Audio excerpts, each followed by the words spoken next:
Em Jujutsu Kaisen, vimos Kenjaku colocar em prática seu tão aguardado plano milenar, o bichinho paciente, esse sim é um feiticeiro comprometido a dar tudo pela missão. Ele criou um ritual em escala nacional, onde a vida humana se transforma em moeda de troca para canalização de energia amaldiçoada. Com o objetivo de fundir toda a humanidade com o Mestre Tengen e criar um novo estágio da existência, Kenjaku precisaria de energia, muita energia, para enfim realizar seu plano de fusão. Então ele cria um torneio mortal, um jogo de matança nacional onde cada morte alimenta o ritual com energia amaldiçoada. Chamado de Jogo do Abate, ele funciona como um sistema de sobrevivência. Cada participante é forçado a lutar dentro de colônias delimitadas em uma linha que corta todo o Japão, recebendo pontuações para cada outro jogador morto. Sendo assim, feiticeiros valem 5 pontos e não feiticeiros apenas 1 ponto. Além disso, como parte das regras impostas pelo Kenjaku, quem permanece com a mesma pontuação durante 19 dias terá sua técnica inata automaticamente removida. Em outras palavras, o jogo vai dar um jeito desse jogador perder sua vida. O interessante disso tudo é que muitos selecionados para o Jogo do Abate eram humanos comuns, sem nem contato com a feitiçaria, e o ritual acabou forçando esses muitos a despertarem suas habilidades inatas. E como parte desse todo, também tivemos as misteriosas reencarnações da Era Heian. Não tão misteriosas, já que a gente sabe que o próprio causador foi o Kenjaku. Ele usou selos antigos para armazenar a alma de grandes feiticeiros milenares e os reimplantou em corpos vivos no presente, o que fez com que despertassem com memórias, poderes e personalidades originais. Isso tudo durante o Jogo do Abate. Então hoje, vamos listar todas essas reencarnações, explicar suas histórias e suas habilidades, o que os tornaram esses feiticeiros tão poderosos a ponto de serem lembrados e convocados pelo nosso cérebro falante. Eu sou o Dante, e esse é o vídeo dos 10 feiticeiros da Era Heian reencarnados em Jujutsu Kaisen. Então bora pro vídeo!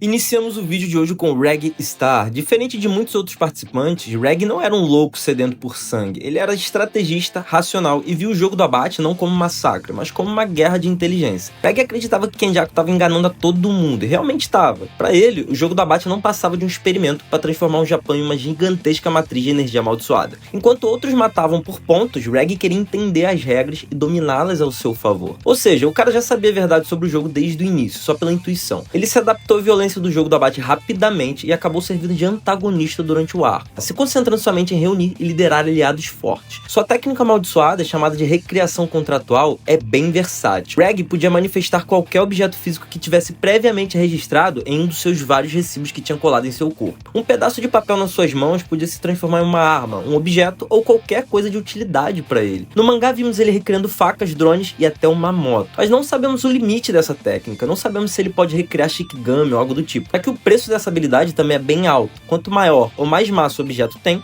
mais energia amaldiçoada ele precisaria. Mas acredito que o que tornou Reg tão versátil e letal foi sua própria mente. Ele combava sua técnica com sua habilidade estratégica. Durante sua luta contra o Megumi, vimos ele recriando e se movendo no campo de batalha, e parecia que ele transformou a área da luta em sua própria armadilha. Bem irado o jeito que ele usa o poder que tem, foi uma luta bem técnica. Ele analisa e interpreta bem a movimentação do Megumi, mas no fim acaba subestimando demais nosso menino. Ele foi derrotado pelo prodígio das 10 sombras. Mas antes de ir de fato, deixo uma frase que marcou esse arco. Este jogo não é sobre força, é sobre compreensão. Com isso, Reg vai de arrasta sabendo que foi só mais um peão no tabuleiro do Kenjaku. Então bora pro próximo. Rokujushi Myo. Myo é o espírito de luta em sua forma mais pura. No passado, era conhecido por sua maestria no sumo e por uma técnica que conectava o corpo à alma de forma absoluta. Esse cara é legal porque quando reencarnou, não voltou pra matar nem dominar todo mundo. Ele acaba sendo uma reencarnação diferente. Sua presença durante o Jogo do Abate foi um grande ponto de mentoria e distração pra galera. Ele desafia a Maki pra uma partida de sumo dentro do seu domínio simples. Ele usa o sumo como forma de descarregar tensão durante aquele momento de caos e morte. Ele derrota a Maki várias e várias vezes no sumo, mas isso acaba sendo uma ferramenta de ensino para a Maki limpar a mente e entrar no foco. Myo possui uma espécie de domínio simples e especializado em sumo. O domínio cria um ringue de sumo onde as regras convencionais da realidade podem não se aplicar da mesma forma. Dentro desse ringue, sua técnica força o oponente a aceitar lutar de acordo com as regras do sumo, agarrar, empurrar, derrubar. A singularidade dessa habilidade é que ela parece afetar o fluxo do tempo, ou pelo menos a percepção do tempo dentro do seu domínio. Vi algumas teorias de fãs que esse domínio permite que ele treine muito por pouquíssimo tempo, mas não sei se passa só de teoria, já que vimos ele lutar várias vezes com a Maki durante pouco tempo mesmo. Na luta contra o espírito vingativo do Naoya, ele deu uma cabeçada monstruosa nele, até contribui bem pra batalha, mas geral sabe que ele teria morrido se não fosse a intervenção da Maki. No geral, Myo é um personagem diferente e serviu para inserir um momento de foco mental dentro do Jogo do Abate, mas ele acaba tendo só esse papel de mentor momentâneo, só com contribuições básicas, não representando nenhuma ameaça significativa. Dito isso, bora pro próximo. Yorozu. Após o início do jogo, Yorozu reencarnou no corpo de Tsumiki Fushiguro, a irmã de Megumi, e deixou o Megumi doidinho das ideias. Yorozu é conhecida pela paixão doentia que sempre teve pelo Sukuna, uma paixão que perdurou até o mundo moderno pelo visto. Mas além de maluca, ela é bem forte. Sua técnica amaldiçoada é chamada de construção. Essa técnica permite que o Yorozu crie qualquer estrutura física a partir de energia amaldiçoada pura, moldando objetos, armaduras e armas com propriedades sobrenaturais. A complexidade da construção fica no seu revés, já que quanto mais detalhado do objeto criado, maior o consumo espiritual e o risco físico para o seu usuário. Sim, é a mesma habilidade da irmã da Maki, Mai Zenin. Porém, a Mai se mostrou bastante limitada exatamente pela baixa reserva de energia amaldiçoada que possui. Bem ao contrário da Yorozu, ela conseguiu aproveitar essa técnica ao máximo. Vimos ela criando um monte de coisa e ainda assim ficava de boa para lutar. A Mai já quase morria para criar uma bala de revólver, me complica, né, meu patrão? Sua marca registrada com a construção foi o metal líquido, um material de volume variável e propriedades físicas instáveis, já que era manipulado por energia amaldiçoada semi-autônoma. Mas exatamente por isso, Yorozu se preocupava com a eficiência no uso da sua energia amaldiçoada. Foi aí então que ela se inspira na eficiência energética dos insetos, integrando assim algumas funções biológicas deles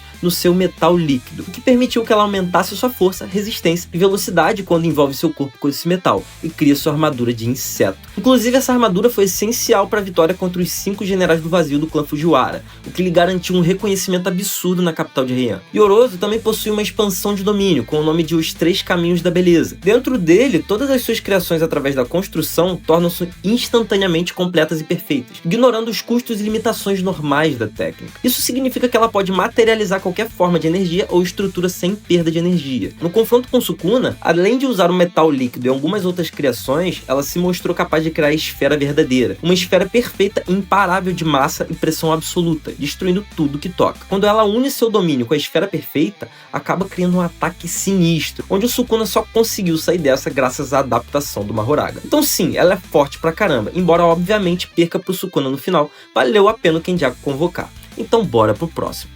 Dhruv Lakdawala, acho que é assim que se fala, o cara tem um nome esquisitão. Dhruv, também como um grande nome no passado, era conhecido por seus feitos e conquistas. Chegou a conquistar sozinho o arquipélago japonês durante as guerras civis da época, e por isso é provável que ele tenha sido feiticeiro militar, já que atuou em muitos conflitos entre províncias e clãs. O próprio Kenjaku o descreveu como feiticeiro lendário, capaz de manipular maldições em grande escala. Durante o jogo do abate, se tornou um dos melhores jogadores da colônia de Sendai. Ele criou um reino aéreo, onde controlava maldições semelhantes a espíritos divinos, os posicionava estrategicamente na área da luta e ganhava o domínio total no campo de batalha. Sua técnica amaldiçoada estava ligada diretamente a Shikigamis como forma de deidades, especificamente dois, o deus do sol e o deus da lua. Ele usava essas entidades para atacar de cima, os controlando para amplificar o alcance do seu poder, o que permitia ele lutar com vários feiticeiros ao mesmo tempo. Porém, o reinado durou pouco. Dhruv foi morto no corte rápido Tramontina do nosso Yuta, antes mesmo de poder mostrar o seu potencial verdadeiro. Então, dito isso, bora pro próximo. Uro Takako. Há mais de 1000 anos, foi a capitã de um esquadrão de assassinos ligados diretamente com os Fujiwara, mas acabou sendo traída e morta por essa mesma ligação. Após retornar no jogo do abate, se mostrou um tanto habilidosa e sanguinária. Ela forçou alguns impasses com feiticeiros bem fortes e chegou a acumular 70 pontos em 12 dias. Uro é mestre em combate corpo a corpo, e quando combava sua luta com sua técnica inata, ficava sinistra de verdade. Sua técnica se chama manipulação do céu. Essa técnica permite que ela dobre e distorça o espaço ao redor de si, manipulando a estrutura tridimensional do ambiente. Ela pode curvar o ar, criar superfícies invisíveis no céu e até fazer com que ataques físicos sejam desviados naturalmente. Basicamente, Uro transforma o espaço ao redor em uma arma geométrica de distorção. Durante a batalha contra Yuta, Uro demonstra um pouco da sua habilidade na prática. Em uma das cenas que eu acho mais iradas no mangá, ela dobra o espaço para transformar o céu em uma lâmina viva, cortando o ar como se fosse uma superfície sólida. Apesar de ser algo maluco, não se trata de ilusão, tá? Ela realmente altera a geometria da realidade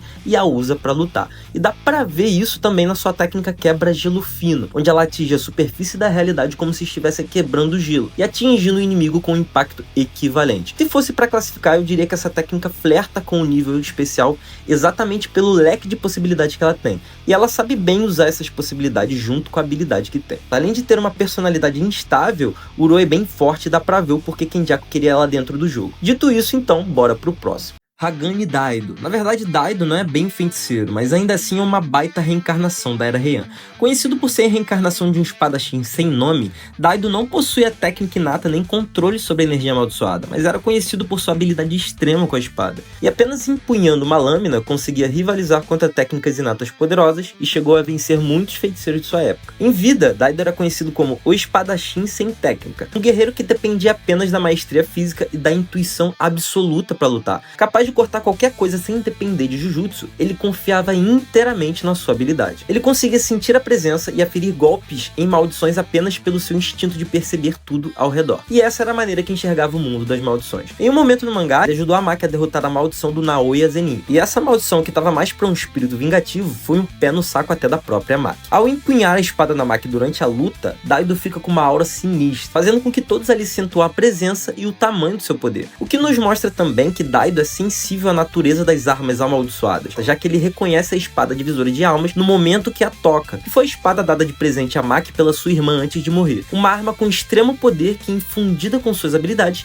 despertou aquela aura sinistra que falamos. Basicamente, Hagane Daido parece até um Toji Zenin 2.0, só que com foco na arte das espadas e não na restrição celestial que o Toji possuía. Então a gente viu que mesmo sem ser um feiticeiro, o cara conseguia até ser mais forte que um, usando só a maestria. Esse é o aluno mais fraco do Rock Lee, subiu na base do esforço. Então continuando, Yori Hazenoki. Hazenoki é um dos feiticeiros que fazia parte do grupo do Reg Star. Antes mesmo do Megumi do Itadori entrarem na primeira colônia de Tóquio, Hazenoki já havia acumulado 30 pontos, ou seja, o cara tava lá pra jogar de verdade. Ele é um feiticeiro de elite, é muito bom no combate corpo a corpo, mas se destaca pela sua extrema resistência à dor. Isso porque tem uma das habilidades mais insanas da obra. A sua técnica inata permite que ele detone remotamente qualquer parte do seu corpo, controlando a intensidade da explosão de acordo com a energia amaldiçoada infundida no ataque. Ele é quase que uma C4 viva. Hazenoki frequentemente arranca seus olhos e dentes e os arremessa explodindo tudo igual Stalin em festas de São João. E obviamente essa técnica seria horrível se ele não soubesse usar energia reversa, já que ele sabe, Hazenoki consegue se regenerar e criar inúmeras explosões com essas partes arrancadas do seu corpo. Mas como rapadura é doce, mas não é mole, ele acaba dependendo muito da técnica reversa para conseguir ficar utilizando sua técnica inata por mais tempo. Então sua reserva de energia acaba baixando muito rápido, mas a técnica é insana e bem irada. Isso tudo demonstra o quanto esse cara é bom no Jujutsu. Todo mundo sabe que não é qualquer um que usa a técnica reversa por aí pra se curar. Até o Reg Star considera ele maluco e perigoso. Embora tenha tomado uma surra pro Takaba, a força do Hazenoki é bem evidente. Então bora pro próximo. Ryu Ishigori, um feiticeiro nascido há 400 anos atrás, na província de Date, no Japão. Ryu era famoso por possuir a maior reserva de energia amaldiçoada já registrada na época. Apesar de poderoso, ele tinha um espírito de fazedor de merda. Ele sentia que nunca batalhou com alguém que foi capaz de experimentar seu ápice como feiticeiro,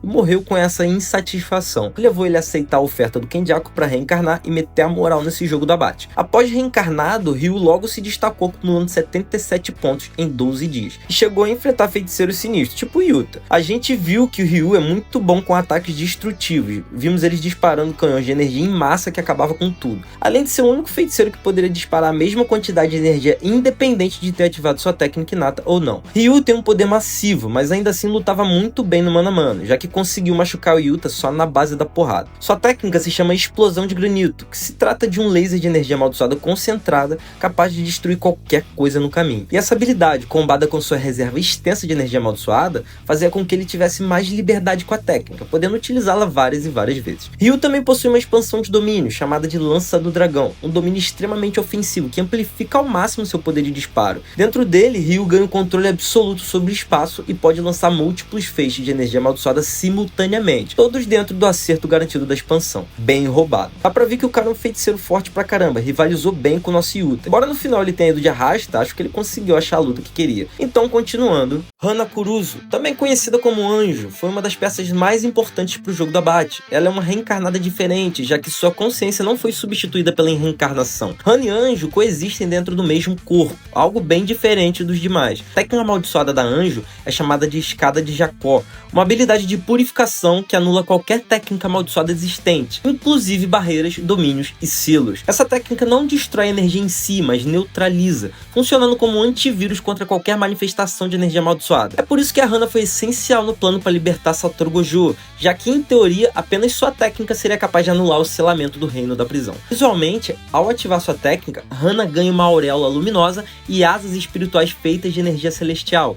Essa energia celestial possui propriedades opostas à energia amaldiçoada comum, emitindo o efeito reverso quando ambas entram em contato, o que pode desintegrar maldições e apagar técnicas instantaneamente. Ela também pode flutuar e se mover livremente pelo ar, o que também dá uma certa vantagem em batalhas. Durante o jogo do abate, sua participação foi mais estratégica do que ofensiva. Hana evita combates diretos e age com foco em anular técnicas e selos, servindo de suporte vital para os feiticeiros que estavam lutando. Apesar disso, sua conexão emocional com Megumi e o ódio natural da Anjo por Sukuna criaram um conflito interno de emoções que quase mandou tudo pro saco. Mas é bem interessante seu papel na obra, e não na sua força em si. Dito isso, bora pro próximo. Encerrando nossa lista de hoje, Hajime Kashimo é um dos feiticeiros mais poderosos da sua época, temido e conhecido pela sua obsessão em lutar com os oponentes mais fortes que encontrasse. Há 400 anos atrás, Hajime acaba contraindo uma doença fatal já na sua velhice, e nessa época que Kenjaku aparece e faz uma oferta para Hajime. Kenjaku fala sobre o Sukuna, o feiticeiro mais poderoso visto há 600 anos atrás, e contou parte do seu plano para o futuro. Com a finalidade de poder lutar contra esse feiticeiro mais poderoso, Hajime faz um pacto com Kenjaku. Ele teria se transformado em objeto amaldiçoado e reencarnaria no futuro para que pudesse alcançar sua luta. Durante o jogo do abate, Hajime retorna em seu auge e se destaca rapidão,